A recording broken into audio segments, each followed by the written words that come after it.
નમસ્કાર દર્શક મિત્રો, બોટાદ દસ્તક ન્યૂઝમાં આપનું હાર્દિક સ્વાગત છે અને હું છું એલડી મકવાણા। આપ જોઈ રહ્યા છો બોટાદ દસ્તક ન્યૂઝ। હવે પછીના સમાચાર વિગતવાર। બોટાદમાં માથાભારે શખ્સ સામે પાસા હેઠળ કાર્યવાહી।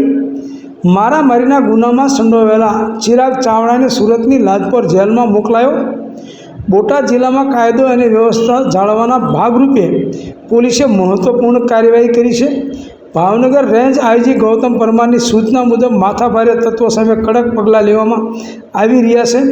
બોટાદ જિલ્લા પોલીસ અધિક્ષક કે.એફ. બળોલિયાના માર્ગદર્શન હેઠળ મારામારીના ગુનાઓમાં સંડોવાયેલા શખ્સો સામે પાસા એક્ટ હેઠળ કાર્યવાહી કરવામાં આવી રહી છે। બોટાદ ટાઉન પોલીસ સ્ટેશનના પોલીસ ઇન્સ્પેક્ટર S.R. ખરાડીએ ચિરાગભાઈ ઉર્ફે ભૂરો રામજીભાઈ ચાવડા વિરુદ્ધ પાસા દરખાસ્ત તૈયાર કરી હતી। ચિરાગભાઈ બોટાદમાં ચકલાઘાટ વિસ્તારમાં આવેલી ભગતની વાડીમાં રહે છે। જિલ્લા મેજિસ્ટ્રેટ જીન્સી રોયે આ દરખાસ્ત મંજૂર કરી પાસા અટકાયત વોરંટ ઇસ્યુ કર્યું હતું। ત્યારબાદ બોટાદ એલસીબીના પોલીસ ઇન્સ્પેક્ટર A.G. સોલંકી અને તેમની ટીમે આરોપીની અટકાયત કરી હતી।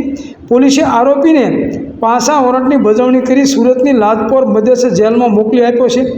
આ કાર્યવાહીથી જિલ્લામાં કાયદો અને વ્યવસ્થા જાળવવામાં મદદ મળશે તેવી આશા છે। દર્શક મિત્રો, જ્યારે ફલાણાની સૂચના, ફલાણાના માર્ગદર્શન હેઠળ, ફલાણાની રાહબરી હેઠળ આવું બધું જ્યારે સાંભળીએ છીએ ત્યારે ઘણી વખત એવું થાય છે કે આજે દારૂ જુગારના અડ્ડા ચાલે છે એ પણ એ મુજબ જ થતા હશે ને, એ પણ એ મુજબ જ હાલતા હશે ને। દેશી દારૂના હાટડા આમ તમે જુઓ તો 60 ટેન્ટ છે, તો એ પણ સૂચના અને રાહબરી અને માર્ગદર્શન હેઠળ જ થતા હશે ને। એનો મતલબ અમારે તો એવો સમજવાનો ને, કારણ કે કોઈની ઉપર કોઈ જાતની કશી કાર્યવાહી થતી જ નથી। આ તો જે નડતા હોય એની ઉપર પાસા કરવામાં આવે છે।